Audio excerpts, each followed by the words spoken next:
अस्सलाम वालेकुम dear student, practical coaching से मैं आप लोग की खिदमत में हाजिर हूँ।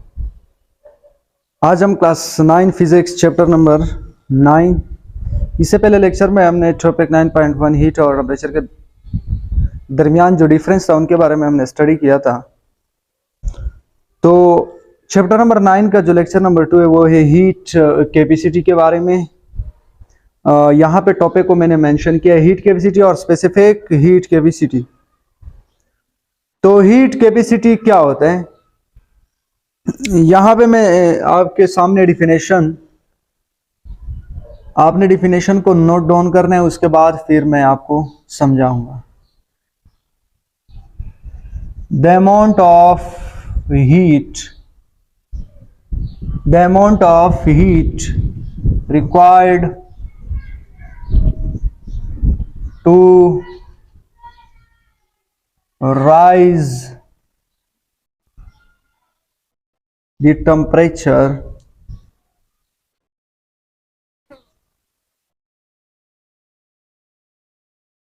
the amount of heat required to rise the temperature of a substance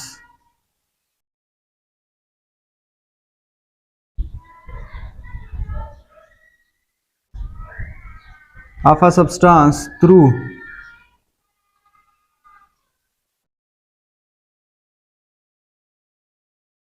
1 Kelvin या 1 degree centigrade is called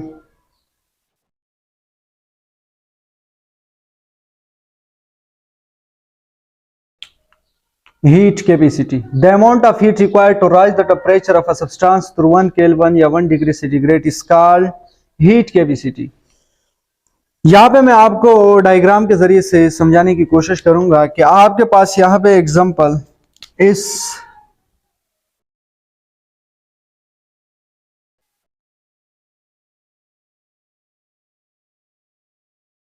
ये आपके पास एक ग्लास है या कोई भी एक बर्तन है, इसके अंदर पानी है, ठीक है।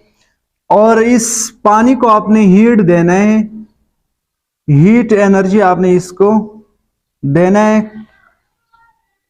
कितना हीट एनर्जी देना है?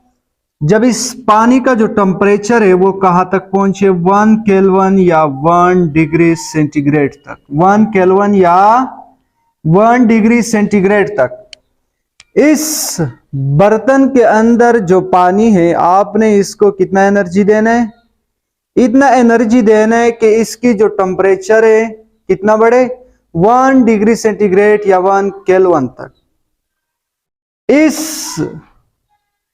इसके लिए जितना हीट एनर्जी लगी, जितना हीट एनर्जी आपने इसको दिया, इस हीट एनर्जी को क्या कहते हैं? Heat capacity. कोई भी सब्सटेंस हो सकता है, यहां पे मैंने आपको वाटर का एग्जांपल लिया, इसके अलावा कोई भी चीज हो सकता है, कोई भी सब्सटेंस हो सकता है, लेकिन उसका टेम्परेचर जो है आपने इतना हीट एनर्जी देना है कि उसकी टेम्परेचर कितना बढ़े, 1 डिग्री या 1 केल्विन तक। वो हीट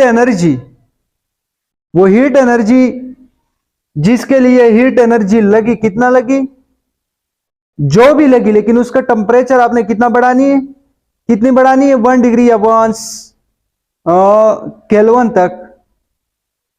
उसके लिए जो हीट एनर्जी लगी, उस हीट एनर्जी को क्या कहते हैं? Heat capacity. अब इसके साथ साथ मैं इसका आपको फार्मूला भी बता देता हूं, क्योंकि कभी कभार एग्जाम में इससे एमसीक्यूज भी बन सकते हैं और न्यूमेरिकल भी आ सकते हैं। तो हीट कैपेसिटी को हम डिनोट करते हैं कैपिटल सी से, डेल्टा क्यू अपान डेल्टा टी। डेल्टा क्यू आपके पास क्या होता है? Amount of heat. Delta Q आपके पास क्या होता है? Amount of heat. और डेल्टा टी आपके पास क्या होता है? टेम्परेचर, यानी चेंज इन टेम्परेचर। तो ये किस चीज का फार्मूला है? हीट कैपेसिटी का ये फार्मूला है। अगर कोई भी न्यूमेरिकल बुक में भी चंद न्यूमेरिकल इसके मौजूद है, आप उनके ऊपर खुद प्रैक्टिस कर सकते हो। फार्मूला मैंने आपके सामने लिखा है। इसका यूनिट क्या होता है, आपसे अगर किसी ने पूछा यूनिट क्या होता है, तो अगर आपको फार्मूला याद है, यूनिट निकालना आपके लिए इजी है। तो क्यू की जगह आपने क्या लगाना है, जूल, और टी की जगह आपने क्या लगाना है, केल्विन। जूल पर केल्विन इसका क्या है, यूनिट्स है हीट कैपेसिटी का। उम्मीद है कि हीट कैपेसिटी आपको समझ में आया होगा। तो अगला जो टॉपिक है वो है स्पेसिफिक हीट कैपेसिटी। इसमें जरा सा आपने चेंजिंग करना है। तो ये रहा, यहां पे मैंने इसके साथ ही लिखा specific heat capacity, specific heat capacity, ठीक है। और डिफिनेशन यही है। यहां पे इसमें एक चीज आपने ऐड करनी है, वो क्या है, the amount of heat required to raise the temperature, to raise the temperature of 1 kg। यहां पे सिर्फ आपने ऐड करना है ऑफ, यहां पे मैं बता देता हूं, यहां पे of 1 kg, of 1 kg of a substance through 1 Kelvin या 1 degree centigrade is called specific heat capacity।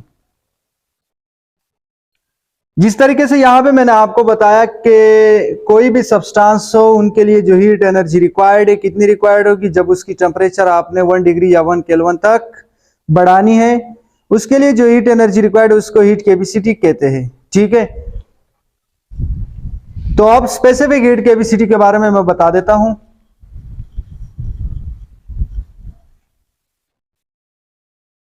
Specific heat capacity आपके पास क्या है, तो इसका फार्मूला भी एग्जांपल पहले मैं डायग्राम से समझाने की कोशिश करूंगा ताकि आपको समझ में आए, क्योंकि आपने जब भी फिजिक्स का जो भी टॉपिक हो आपको समझना है, जो भी टॉपिक्स, चाहे वो 9 हो, मेट्रिक हो और फर्स्ट सेकेंड ईयर, तो आप फिजिक्स बगैर डायग्राम आपको समझ में नहीं आएगा। सबसे पहले आपने उसका जो डायग्राम है, जो भी टॉपिक्स हो, तो डायग्राम से मैं समझाने की कोशिश करूंगा, क्योंकि फिजिक्स रिलेटेड है डायग्राम से। तो यहां पे आपके पास क्या है, एक दोबारा मैंने एक बर्तन में पानी लिया एक, ठीक है, इसके अंदर पानी है, ठीक है, लेकिन इस पानी का जो वजन है वो 1 kg, इसे बढ़ानी नहीं है। पानी का जो वजन है वो कितना है, 1 kg। 1 kg पानी का टेम्परेचर आपने बढ़ानी है 1 केल्विन या 1 डिग्री सेंटीग्रेड तक। उसके लिए जो हीट एनर्जी लगी, उस हीट एनर्जी को क्या कहते हैं, स्पेसिफिक हीट कैपेसिटी। यहां पे आप 1 kg लाजमी है कि 1 kg आपने रख दी, 2 kg नहीं रख सकता। अगर आपने 2 kg रखा तो फिर ये स्पेसिफिक हीट कैपेसिटी नहीं है, बल्कि ये हीट कैपेसिटी है सिर्फ। तो पानी का जो 1 kg होता है मास, इसके लिए जो हीट एनर्जी रिक्वायर्ड होती है, स्पेसिफिक हीट एनर्जी, तो वो मैं आपको बता देता हूं कि 4190, इसका जो यूनिट से जूल पर केजी पर केल्विन। पानी आपने क्या करना है, वाटर को आपने 1 kg लेना है, उसका टेम्परेचर आपने कितनी बढ़ानी है, 1 डिग्री सेंटीग्रेड या 1 केल्विन तक।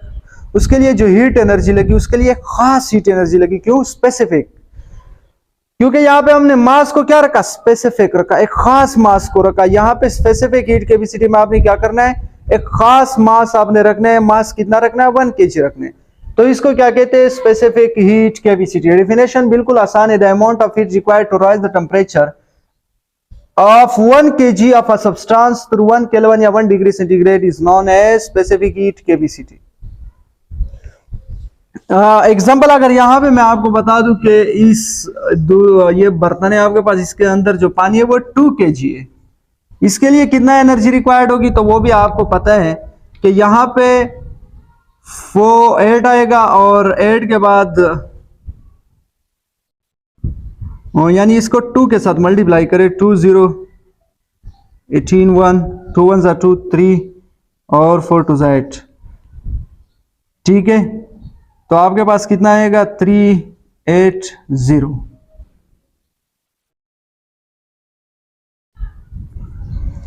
तो यह आपके पास ये जो 2 kg वाटर है, इसकी टेम्परेचर आपने बढ़ानी है 1 kg या 1 केल्विन तक, मगर इसका जो मास है वो 2 kg है। इसके लिए जो है हीट एनर्जी रिक्वायर्ड है वो आपके सामने 8380, इसके लिए इतना हीट एनर्जी रिक्वायर्ड है। मगर इस हीट एनर्जी को आप स्पेसिफिक हीट कैपेसिटी नहीं कह सकते हो, बल्कि इसको आप हीट कैपेसिटी कह सकते हो, क्योंकि इसका मास जो आपने 2 kg रखा है, बल्कि 1 kg नहीं। मास स्पेसिफिक हीट में आपने क्या रखना है, 1 kg लाजमी रखना है। अगर आपका मास 1 kg हो, उसका टेम्परेचर आपने 1 केल्विन या 1 डिग्री सेंटीग्रेड तक बढ़ाई, तो उस हीट एनर्जी को हम क्या कहते हैं, स्पेसिफिक हीट कैपेसिटी। इसका फार्मूला क्या होता है, यहां पे आपके पास एग्जांपल, इसका जो फार्मूला है इसको हम डिनोट करते हैं स्मॉल सी से, डेल्टा क्यू अपान डेल्टा टी। इसमें आपने एक चीज ऐड करना है, वो कौन सी चीज डिफिनेशन में आपको पता है, ऊपर लिखा हुआ है।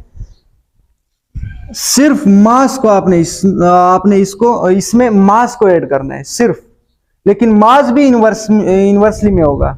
इनवर्सली का मतलब ये है कि अपान की सूरत में होगा। अपान की सूरत में क्यों होगा, क्योंकि जितना मास ज्यादा होगा हीट एनर्जी क्या होगी, ज्यादा होगी, हीट एनर्जी ज्यादा लगेगी। ठीक है, यानी इसका मतलब यह है कि स्पेसिफिक हीट कैपेसिटी को, अगर आपने स्पेसिफिक हीट कैपेसिटी बढ़ानी है तो करना क्या है, स्पेसिफिक हीट कैपेसिटी को अगर आपने बढ़ानी है तो मास को कम करना है, इनवर्सली प्रोपोर्शनल है। स्पेसिफिक हीट कैपेसिटी को अगर आपने बढ़ाना है तो हीट एनर्जी को क्या करना है, आपने बढ़ाना है, अमाउंट ऑफ हीट को बढ़ाना है। मास जितना ज्यादा होगा स्पेसिफिक हीट कैपेसिटी कम होगी, जितना मास कम होगा स्पेसिफिक हीट कैपेसिटी ज्यादा होगी। तो ये आपके पास इसका फार्मूला है स्पेसिफिक हीट कैपेसिटी का। अब इसका यूनिट हम कैसे निकालते हैं, डेल्टा क्यू का मतलब जूल्स है, और साथ ही साथ मास का मतलब केजी है, और डेल्टा टी का मतलब केल्विन। इसका यूनिट भी जूल पर केजी पर केल्विन, इसका यूनिट है स्पेसिफिक हीट कैपेसिटी का। ये था आज का लेक्चर हीट कैपेसिटी और स्पेसिफिक हीट कैपेसिटी के बारे में। उम्मीद है कि आपको समझ में आया होगा। अगर ये लेक्चर समझ में आया तो समझ आने की सूरत में आपने प्रैक्टिकल कोचिंग यूट्यूब चैनल को लाजमी सब्सक्राइब करना है, और साथ ही साथ बेल पर क्लिक करें ताकि हमारी अपलोड करदा वीडियो का नोटिफिकेशन आप तक पहुंच सके। Thank you so much.